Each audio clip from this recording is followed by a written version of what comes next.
Welcome to the Historical Romance Sampler Podcast, the place for you to find new historical romance books and authors to fan over. I'm award-winning historical romance author Katherine Grant, and each week I'm inviting fellow authors to come on and share a little bit of their work and themselves. They'll read a sample of one of their books, and then I'm going to ask them a bunch of questions. By the end of the episode, you'll have a sense of what they write and who they are. Hopefully, you and I both will have something new to read. So what are we waiting for? Let's get into this week's episode.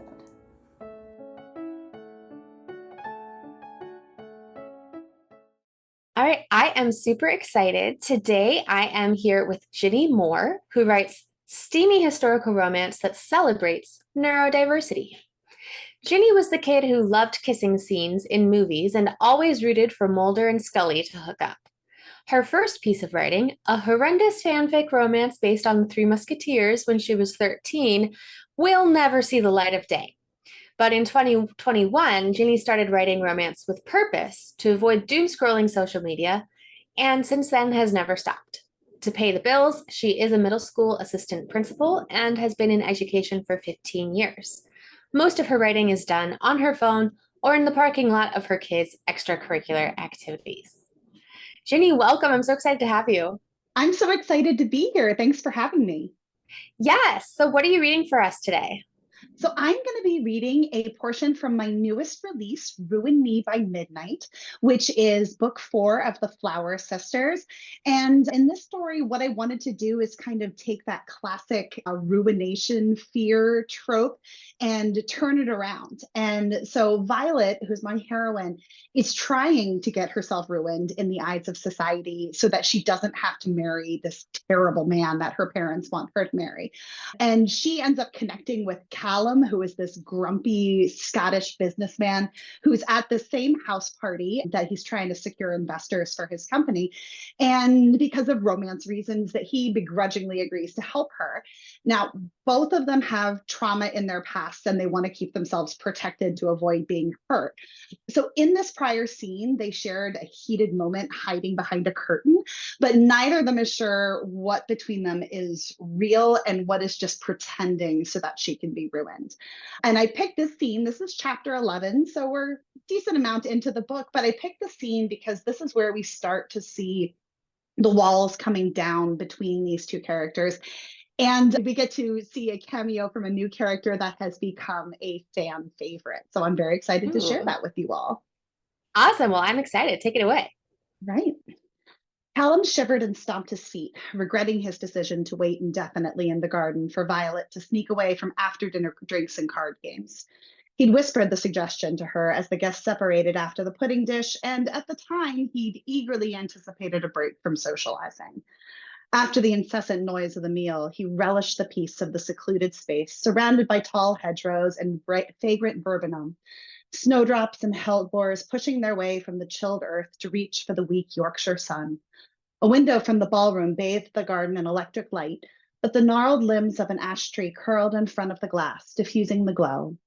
The wooden arch covering a wrought iron bench would be enchanting in several weeks when the roses bloomed, but now sat in sinister stagnation, the twisted vines studded with thorns between budding leaves. He'd struggled to tear his eyes from Violet during the evening meal. His body still pulsed from their proximity behind the curtain, and he admired her as she glowed, her soft smile never falling. But he sensed the detachment in her, something he recognized in himself. He masked his insecurities by being rough and unapproachable, all sharp edges. No one would approach him without fear of being left bleeding. Violet, however, polished herself to a surface so slick and shiny that nothing could take hold. He checked his watch again and, with a reluctant sigh, accepted that she wasn't coming out. When a slice of light cut across the grass, then disappeared, and she was there, walking toward him. Embroidered flowers swirled over her gowns, vines and leaves twisting up and around her hips and bosom before the threads tangled together in a snowy froth of lace at her neckline, as though she were bursting forth from a winter garden that attempted to restrain her. Her exposed collarbone and shoulders, barely visible above the flounced sleeves, appeared so delicate, so elegant and simple in contrast, that Callum ached to drag his fingers across them, study each perfect curve until he memorized it.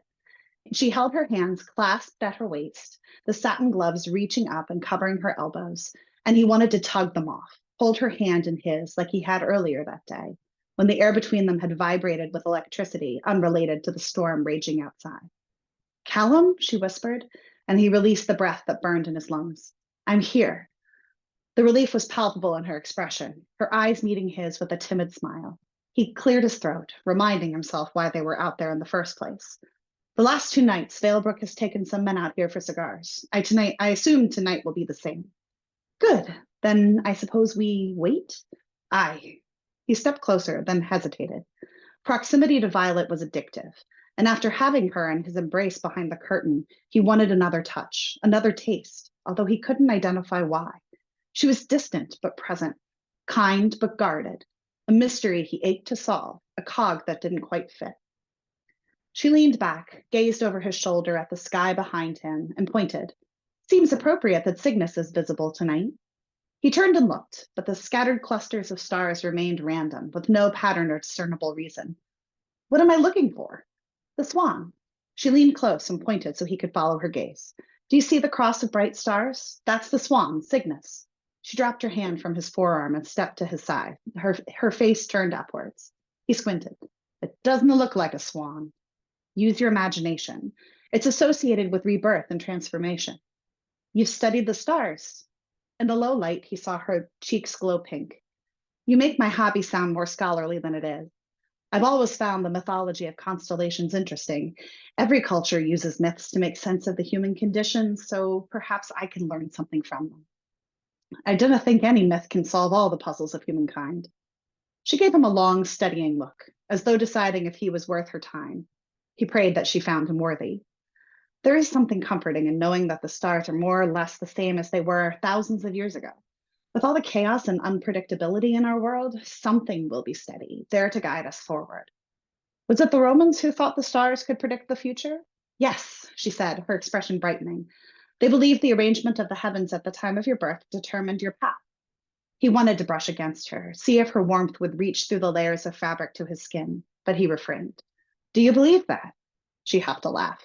I'm not sure. I don't want to believe everything that's happened in my life was foretold, that I might have had some warning if I'd looked in the right place. But if it was fated to you, you wouldn't have been able to stop it. Her lips flattened. I like to think I control my future, but that isn't the reality, is it? You're taking control now, he said, his voice a low rumble. The urge to wrap her in his arms and hold her steady pulsed in his chest. And a twig snapped just beyond the hedgerows, and they froze. Someone's coming, Violet hissed. What do we do? He grabbed her wrist and pulled her over to the bench, then sat, on my lap. Her eyes widened, but something rustled, moving closer, and she sat, then wrapped her arms around his neck. Callum knew this was dangerous. The softness of her body, the shifting of her bottom on his lap, the intensity of her eyes as they met his, wide and uncertain. Kiss me, he breathed. Her breath hitched, but she leaned in and pressed her lips to his. Mistake, his mind screamed as the heat of her kiss seared him, erased every thought from his consciousness, her sweet citrus scent flooding his senses.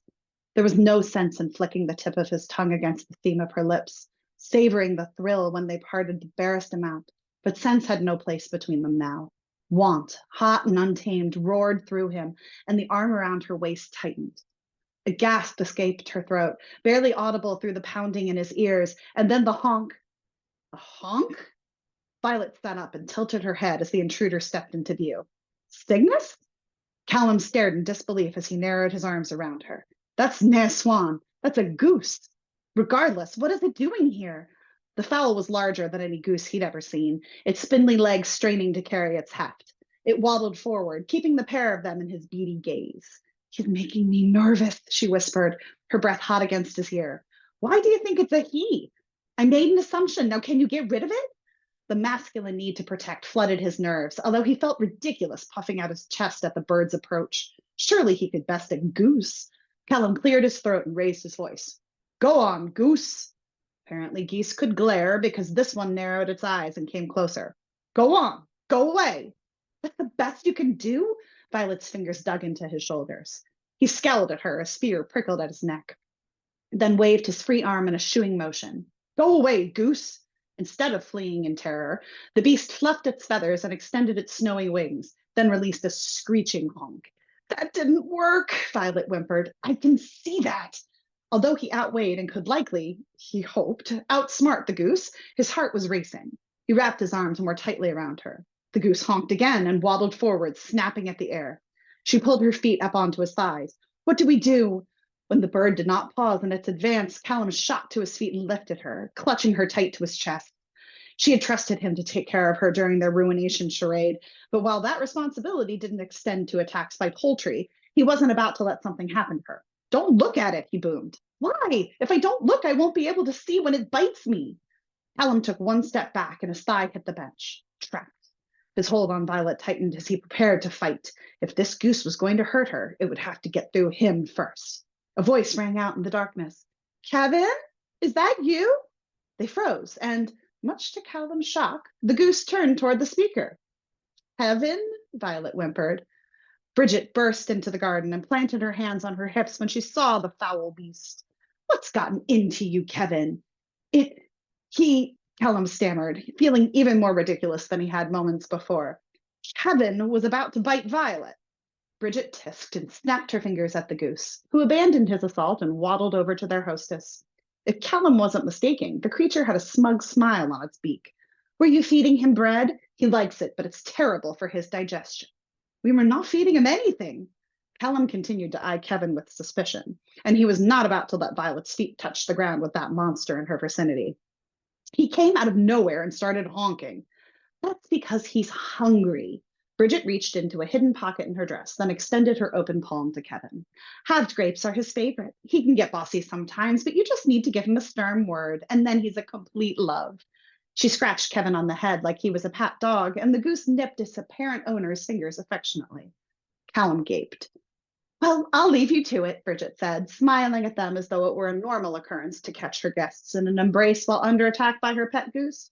Oh, I convinced my cousin Vivian to play the piano for us to dance. Come in whenever you're done doing, she made a vague circular gesture in their direction, whatever you're doing. She swept out of the garden, Kevin tottering merrily behind her. Callum remained motionless, starting over there. Callum remained motionless for a long moment until Violet stirred in his arms. He lowered her, waiting until her feet were stable beneath her before he released her. A beat passed before he felt laughter bubbling in his chest, relief flooding his veins. While Kevin hadn't been a deadly foe, he'd kept her safe. She chuckled and rubbed the bare skin above her glove, and Callum wanted to pull her close, keep her warm, perhaps kiss her again. That didn't go according to plan. He gave her a conspiratorial wink. Do you think Kevin will tell anyone what he saw? If he does, no one will believe him, she wrinkled her nose. Everyone knows geese are chronically dishonest. I suppose I have to add geese to your list of fears. A smile pulled at her lips, alongside spiders. I'm also not fond of heights. He snorted a laugh, and she smiled up at him. He'd laugh like a fool if she kept smiling like that. The strains of the piano, followed by an inebriated cheer, filtered into the garden. Would you like to dance? She hesitated, then shook her head. No, I should go to bed.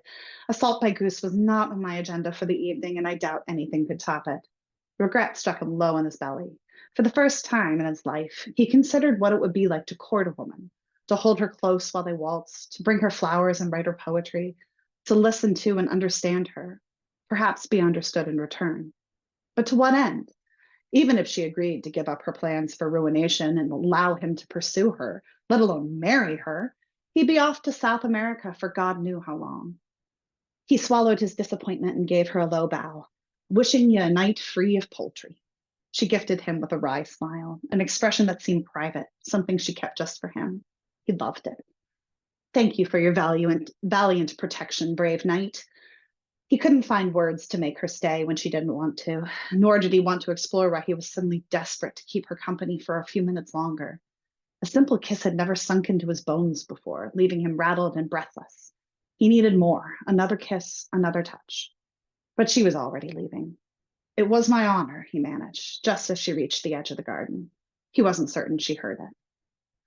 Callum turned and looked back at the stars, but no matter how closely he examined them, he couldn't make out the shapes she'd described, only a cluster of random flashes of light that seemed to blend into an indiscernible configuration the longer he stared. She was a puzzle that didn't want to be solved, at least by him, but he felt like he was getting closer to the solution every time they spoke. Every layer she peeled back for long enough for him to glance underneath. He'd always been intrigued by puzzles and impossible tasks. Perhaps, if he was persistent, he could make sense of her as well. Wow, that was so sweet and also so funny. Well, I was on mute, so no one could hear me, but I was laughing out loud. That was awesome. good. I have a lot of questions for you, Goose related and other, but first we're going to take a quick break for our sponsors. When a very attractive man shows up at Northfield Hall, Ellen Preston believes his claim that he is a man of all work, even though he doesn't know how to do basic things like wield a hammer. She believes the best of people, so she gives Max the benefit of the doubt. Too bad Max is at Northfield Hall to write an article proving the Preston family is pulling off a major fraud. When Ellen discovers Max's true identity, she is forced to choose between throwing him out or putting her trust in her family's enemy. What happens next will change both their lives and their hearts forever. Read The Viscount Without Virtue for free as a loyal sampler. Head on over to bit.ly/HRSFAN and use code HRSFAN to download the ebook for free. So I am back with Ginny Moore, who just read a sample of Ruin Me by Midnight, her latest release. And as somebody who was once attacked by a black swan, I really felt that scene. I felt the drama and the stakes of, defend me from Kevin. But like I said, it was so sweet, also so funny. I'm curious, how does your mind work? Did you go into that scene knowing that it was going to be a first kiss, or at least a kiss, and then, be interrupted by a goose that was going to be hilarious? Or did you kind of find that as you were writing? I always like to think when I'm writing and when I'm kind of coming up with what's going to happen next with the characters, I like to think about what is the emotional range of the scene. And I knew that this needed to be the moment that they were ready to start opening up to each other and starting to reveal their pasts. And they both do have these really scarred pasts that they've never really shared with anyone. They've never trusted that. And this was the first time they started to kind of break down those walls, and you started to see them sharing with each other. So we had that moment of really significant emotional depth. So I needed to balance that. I knew I needed to have, these sad sack characters have some levity surrounding them to force them to laugh and find joy in life, which is kind of a big theme of this book, is how can you find love and joy after tragedy? So in this particular scene, when I was originally drafting this and kind of roughing this out with another author friend of mine, we were coming up with different ways in books that people got ruined. And there's always the person in the garden, gets stumbled upon. And then we were trying to come up with, how can that go completely wrong? So I immediately thought of, similarly, having been attacked by a goose in a park when I was 7 years old. I still remember it vividly. I was like, instead of a person stumbling upon them in the garden, what if it's a goose and the goose attacks them? And I have a very good friend who teases me that, why am I never in a romance book? Why am I never a character in any of your books? So I named the goose after him. So it is named after a friend of mine, but it was very intentional to kind of have that balance in the scene in terms of the emotions that they had. That's so interesting. And so you said at the beginning that you were really interested in doing this kind of reverse ruination trope. And then you also just mentioned that the book has this strong theme of how do you find love after tragedy. And so I'm always curious, for you, does the theme come first? Does the trope come first? Does something else come first? It's really kind of random, to be honest with you. Sometimes, like, for example, my first book, Adding Up to Love, has an autistic heroine, and a lot of her experience was based on mine. I am neurodivergent. I was diagnosed with ADHD when I was younger, being on the autism spectrum as an adult, and thinking about when I was growing up and how frustrating it was for me to find somebody who understood me. And I've been very fortunate. My partner and I have been together for 20 plus years, and he gets me and understands how my mind works. And so I really wanted to think about what that would be like, what that would be like in history, which is how I came up with the setting of a female mathematician at Oxford University. In this particular book, I had the house party idea in my head, and I had this idea of ruination, but twisting the trope a little bit. And my first draft of this is, I think, like my 9th or 10th version of the story. I picked it up and I wrote it and I put it down so many times. And in the original version, she was trying to get caught in a compromising position with a different character, and Callum's character was the one that kept interrupting it, but I couldn't sustain that for a full novel, so I kind of twisted it, and I really liked how it ended up. But sometimes it's a trope, sometimes it's a particular setting in history, and sometimes it's a character that kind of gives me the idea to start going. I love that. And so you mentioned in your bio as well that your kind of brand mission is to celebrate neurodiversity through historical romance. Yeah. What's your approach to writing neurodiverse characters when the modern audience has labels, but the characters do not? And I'll fully admit that these first couple of books that I've written, I've taken elements of my own personality or members of my family. Everybody in my family is neurodiverse. We come together. We just act like that, I guess. And thought about their traits and kind of use that as a way to describe the characters. I actually did not, when I wrote my first book, I did not in my first draft initially plan on her being autistic. I kind of planned on her having some quirks, like kind of an exaggerated version of myself. And when early readers read it, they were like, oh, she's autistic, right? And I said, oh, I guess she is. Okay. Ironically, that's actually what led me to start talking to a doctor about maybe my having that diagnosis. Wow. So in books previous to this, I've really been thinking about my own experiences and how I could bring those qualities in.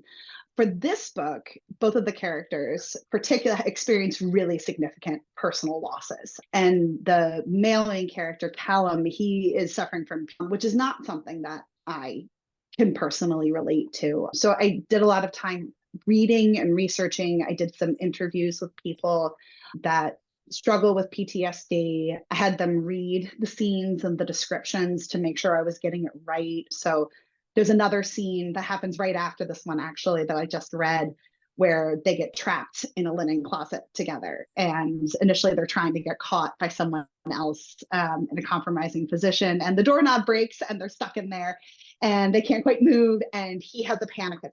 And obviously not being able to call it a panic attack, but it's a really significant moment for them that she knows how to talk him through. And she actually relates it to one of the heroines in a previous book, talking her through panic attacks. So a lot of it is using the mental health to also kind of destigmatize it and show that, really allow the reader to sit in, this is what it feels like to have a panic attack. This is what it feels like to walk into a room as a neurodiverse person and experience this. And also some of the challenges that come with finding love when your brain works differently and you don't necessarily have the vocabulary to explain that, because at that time it didn't exist. It wasn't something that was readily available. I'm a stickler for historical accuracy. I love to research.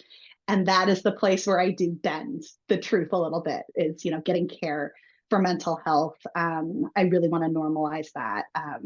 In my second book, The Countess and the Casanova, the hero is recovering addict and has really severe depression. And I do have him going to talk therapy at the end. And I got some dings from that in reviews, from criticism, saying that was anachronistic. But I did research. Talk therapy was very, very early at that point, but that was a very conscious choice to put that in, because I wanted the readers to see, love does not magically cure mental health challenges.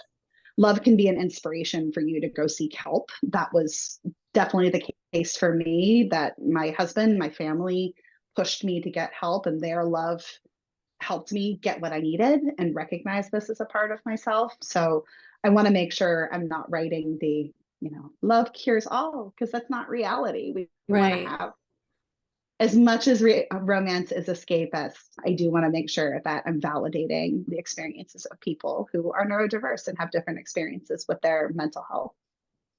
That's very well said. Are your books Victorian or Regency? They are Victorian, late Okay. Victorian, early Edwardian even. The first in the series is set in 1899. And I kind of got myself stuck because I wanted to go a decade after women first being admitted into Oxford University, because I wanted to have, it had been enough time that it was no longer, new and crazy, but I also didn't want to go too much later. So I kind of got stuck in this like turn of the century 1900.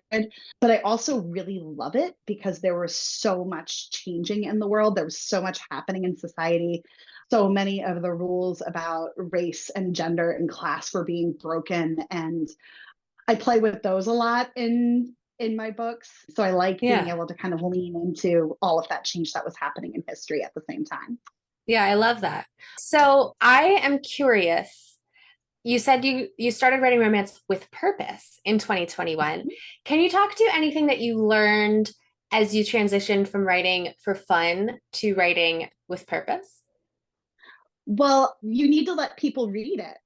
If you're going to actually write something, you need to let people read it. And I sat on the manuscript for Adding Up to Love for about 6 months before I was even willing to like anonymously reach out to strangers on the internet. And I ended up completely rewriting it. Like the second half is completely different from what I originally had. And I found myself just like craving that feedback and like living for those emails from random people that I met to give me feedback on my work. And I anticipated not taking that feedback, any criticism, well. And it turned out to be one of the best experiences of my life. Some of my those random strangers on the internet, I text with multiple times a day, and they're some of my close friends. And it's really neat. I have to give a shout out to Cara Dion, who's a contemporary romance writer. And we met on the internet and talk constantly and work together. And, if I hadn't met her, I don't think my books would exist. And so that community that I've been able to find through romance, particularly historical romance, is just awesome. And it's been so fun and supportive. The best people on the internet, I think, is romance readers and writers. They're just the best. There's a lot of positivity. Absolutely. Yeah. That's so cool. Well, I think it's time to find out how much of a romance rule breaker you are with Love It or Leave It. Love It or Leave It, the protagonists meet in the first 10% of the story. Absolutely love it. I want to spend as much time like just crammed in with those people as possible. I try to have them meet by like 5%. Yeah. Love It or Leave It, do a point of view narration. Absolutely essential. Your game. I'm like not even answering properly. Love it. No, it's perfect. Love It or Leave It, third person past tense narration. Love. Yeah. Love It or Leave It, third act breakup or dark moment. Okay, I love it. I need that when I'm thinking through a book and it's really starting to formulate for me. The two things that I know right away are the epilogue, like what it's going to be. Like, what do they look like, happy and normal and their lives just living their happily ever after? I need to know what that looks like. And I need to know what breaks them up. I need to know what is their biggest challenge, because if you don't see what love looks like when it's under stress, you don't, if it can survive, love, if everything is perfect, if everything is going well, of course they can stay in love and everything will be fine. But put them under stress, like put them at their worst and see if they still want to be together. So I always think about what's going to break them up and then what's their happily ever after. And that will drive a lot of the narration and kind of what happens in the story for me. So yeah, That's a really smart way to do it. Yeah. I need that cathartic moment of the third act breakup and, coming back together at the end. Yeah, I like that. I don't think I ever really know. That's maybe not true. I usually don't know what the third act breakup or dark moment is going to be for my book. It's just like, I know something's going to happen. So I wish I wrote your way. Okay, I think we know the answer to this, but Love It or Leave It, always end with an epilogue. The epilogue. If I don't get an epilogue, I get sad. I love the epilogue. Yeah. I always write bonus epilogues too, because I need to see them again. I need to know, like, again, what's happening with them. Yeah. I just came out with a novella that was it was revisiting a couple. So they got a whole novella. And I was talking to a friend of mine about how I was kind of nervous about that. And she said, well, it's actually kind of like fan fiction, except for you wrote it. So it's like canon Yeah. fan fiction.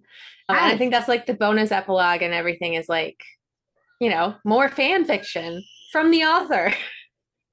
It's amazing. It's perfect. I like Yeah. that description. All right. Love it or leave it. Share research in the author's note. Love it. I always write a long author's note about the history that I include and try to explain. I think it comes back to the teacher in me, like that, teaching the importance of research and, if you're stating facts, if you're acknowledging where it came from. So I really want to I try to always acknowledge in that space where are places that I took liberties, where are places that I invented historical characters, where are places that this was real, this was a real person. Sometimes in my research, I'll stumble across really interesting histories. For example, in Ruin Me by Midnight, I knew for some reason fairly early on, I kind of knew that Callum was going to be an engineer. I always write, there are no dukes. Let's talk about another rule that I break. There are no dukes. And I think my whole series, I have one nobleman. Everybody else is working class. And Callum is a businessman, but his business is engineering. He's an engineer. And I was like, okay, I don't know that much about engineering. What could he be engineering? And I happened to be teaching about the history of colonialism in the Americas and the Panama Canal. And I just went into this rabbit hole of research on the Panama Canal and the politics and the history and the technology. And it was so interesting that I knew that that was going to be Callum's thing that he was looking towards, that was going to be what he was trying to accomplish, especially from the standpoint of, as readers, we know that the men that went in and built that canal, it was a death sentence. And so we know reading it that he is like, his goal is to get there, but his not getting there, spoiler alert, he doesn't go. But his not going actually saves his life. And we kind of know that as readers, but my characters in the moment don't necessarily know that. So yes, I always try to include that research, the history, particularly because I like to write about some social issues that go on at the time. So I want to make sure that those are acknowledged, that I'm recognizing different viewpoints, particularly when it comes to marginalized communities. In Ruin Me by Midnight, there's a side couple that is a same gender relationship. And so I wanted to make sure that the readers understood the pressure that this couple was under, because that motivates a lot of the actions by the other characters. And now it seems kind of, old-fashioned to think that it would be a matter of life or death to keep somebody's sexuality a secret. But at that time, no, it really was a matter of life and death for people who were queer, people who were part of that community. And at the time that this takes place, you could just start a rumor about somebody's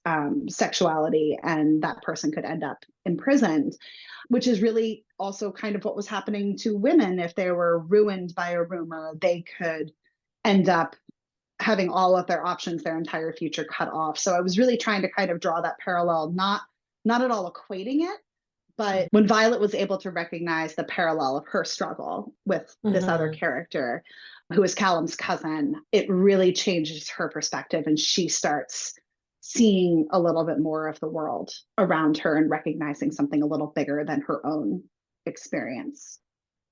Yeah, that's lovely. All right, final love it or leave it, which you kind of addressed already, but are there any other romance rules I didn't ask about that you break? As I said, I don't write dupes. I don't write a lot of noblemen. I really like writing about class difference. My other rule that I break a lot is that they don't end up rich at the end in my stories. Like usually for the heroines in particular, there's almost like a downgrade in circumstances in terms of economic positions. For example, the epilogue of this book, a little bit of a spoiler, but she goes from being a member of a titled family to he owns a ship repair shop and they live there together, but they're really, really happy and it's what they wanted. And most of my books, all of my books in this series have ended up with the characters in a place that they did not expect would make them happy, but it really does. And again, I want that to be kind of the testament to, just like love isn't going to cure your mental health and solve all problems, being wealthy is not necessarily going to solve all of your problems. You need to find that person, that those circumstances that complete you and make you feel fulfilled. And it doesn't necessarily have to have a big payday to go along with it. So that's another rule I like to break. Yeah, that's so interesting. All right. Well, I think you are mostly a rule follower, but you have fun when you break them. I do. And it's very intentional. I try to break them intentionally. Yeah. All right. Well, I have really enjoyed this conversation. Thank you so much. Where can our listeners find you and your books? Absolutely. You can find me on my website, which is ginnymoreauthor.net. I am also on Instagram at Ginny Moore Writes, and on Facebook, you can find Ginny Moore Author.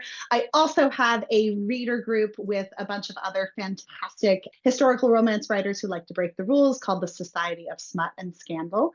And we'd love to see you over there. And Katherine, thank you so much for having me. I really appreciate it.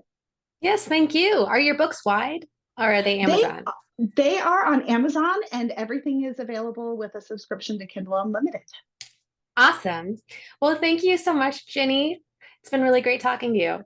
Absolutely. Thank you so much. That's it for this week. Check out the show notes where I put links for my guests, myself, and the podcast. Until next week, happy reading.